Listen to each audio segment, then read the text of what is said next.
Have you ever wondered about the secrets of the great Mughal Emperor Akbar's life and reign? In the annals of history, few figures stir as much intrigue and fascination as the Mughal Emperor Akbar. Born in the heartland of Central Asia in the late 15th century, Akbar ascended to the throne at a tender age, marking the dawn of a new era. His reign, characterized by significant achievements in various fields, is a testament to his extraordinary vision.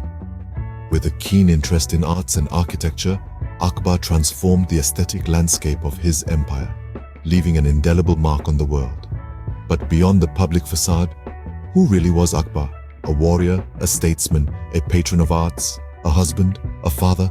His life is shrouded in enigma, with tales of his battles, marriages, and secrets waiting to be discovered. Join us as we unravel the enigma of Akbar, the great Mughal emperor. Akbar, born on October 15, 1542, was destined for greatness. This was not a mere prophecy, but a fact carved in the sands of time. His birth was not just a royal event, but a pivotal moment in history that marked the dawn of an era of unprecedented grandeur. Born to Humāyūn, the second Mughal emperor, and his wife Hamida Banu Begum, Akbar was the torchbearer of the Timurid dynasty. The political climate at his birth was turbulent, to say the least. His father was in exile, and his uncle Kamran Mirza ruled a large part of the empire. However, destiny had grand plans for the young prince. Growing up in the rugged terrains of Afghanistan, Akbar developed a warrior's spirit. He was not just a prince in exile, but a young man being groomed for the throne. His childhood was not filled with the usual royal luxuries, but with lessons of survival, leadership, and diplomacy. His mentors were not just teachers, but seasoned warriors and experienced diplomats. In 1555, Humāyūn regained his throne, but his reign was short-lived as he died the following year.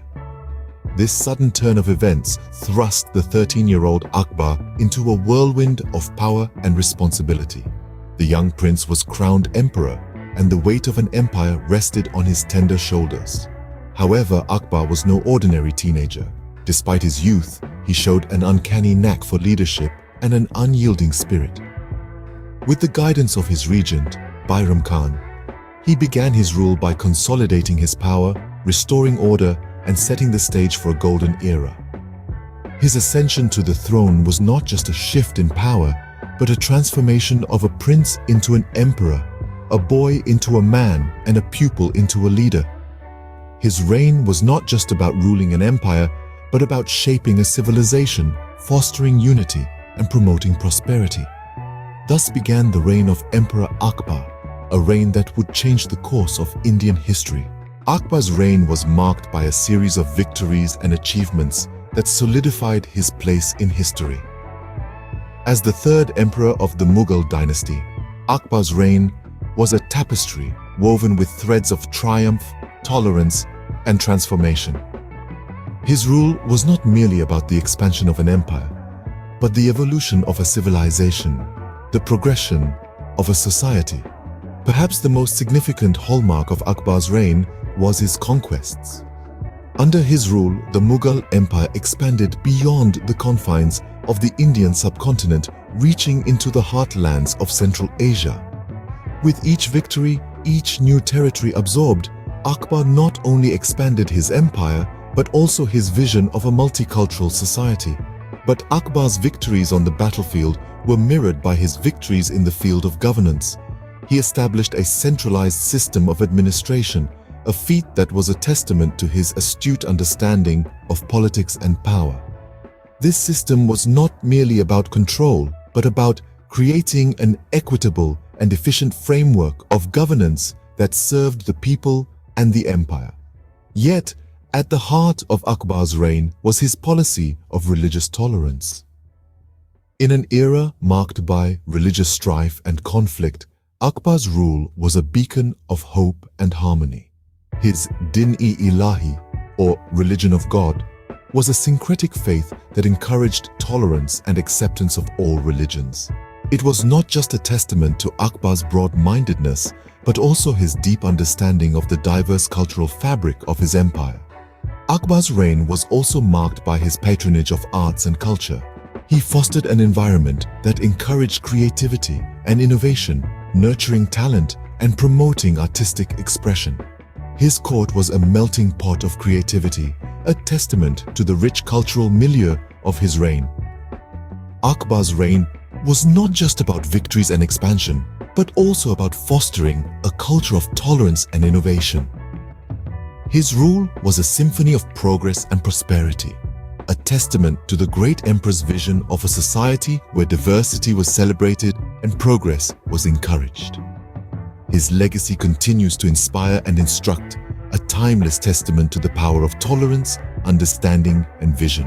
Akbar's reign saw a flourishing of art and architecture that left an indelible mark on the cultural landscape of India. The Mughal emperor, known for his keen interest in various forms of art, was a catalyst for cultural fusion.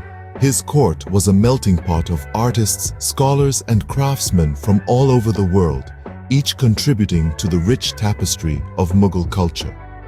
Akbar's architectural ventures were a reflection of his vast empire and his eclectic taste. One of his most significant projects was the city of Fatehpur Sikri, a marvel of red sandstone, meticulously designed to reflect a synthesis of Hindu and Islamic architectural styles. It was built to honor the saint Sheikh Salim Chishti, who predicted the birth of Akbar's son. The emperor also commissioned the construction of Humāyūn's tomb in Delhi, a landmark that set the precedent for future Mughal architecture. Its distinctive features, like the double dome and the Chaba garden, are now synonymous with the grandeur of Mughal design. In Agra, the Akbari Mahal and Jahangiri Mahal stand as testaments to Akbar's architectural prowess. These palaces, with their intricate carvings and ornate decorations, are a blend of Persian, Indian, and Islamic styles, embodying the cultural amalgamation that Akbar championed. Akbar's patronage extended beyond architecture. He was an avid patron of the arts. His court was adorned with the likes of Basawan, Daswan, and Miskin, renowned painters of the time. He initiated the Mughal school of art, a unique blend of Persian and Indian artistic styles. The emperor also had a deep love for literature. He commissioned the translation of various Sanskrit texts into Persian and promoted the creation of literary works in his court. This led to the compilation of the Akbarnama, a detailed chronicle of his reign. Akbar's love for art and architecture paved the way for a golden era of Mughal aesthetic expression. His reign left a lasting artistic legacy that continues to inspire and enchant to this day. His patronage fostered a unique blend of culture and aesthetics, making his era one of the most vibrant periods in Indian history. Behind the grandeur of the throne, Akbar had a fascinating personal life. As a ruler, Akbar was known for his wise and just reign. But as a man, he was equally engaging and multifaceted. His personal life was a blend of political alliances, passionate hobbies, and a deep affection for his children. One of the most intriguing aspects of Akbar's personal life was his marriages. These were not only political alliances, but also connections that added to the rich cultural diversity of his court. His primary wife, the Rajput princess Jodha Bai, was a symbol of his policy of religious tolerance. His other wives hailed from various regions and religions, creating a melting pot of cultures within the royal harem. Akbar's children were the apples of his eye. His eldest son Salim, later known as Emperor Jahangir, held a special place in his heart. Despite Jahangir's rebellious streak, Akbar's affection for him never waned. His two other sons, Murad and Daniyal, also held significant roles in his court. The loss of his daughters, however, was a profound sorrow that Akbar carried with him throughout his life. Beyond the realm of politics and family, Akbar had a myriad of interests.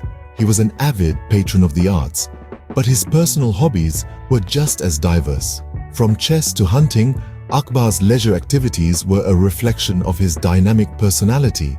He was also known for his insatiable curiosity and love for learning. Despite being illiterate, he had a deep appreciation for literature and philosophy. often engaging in debates with scholars in his court.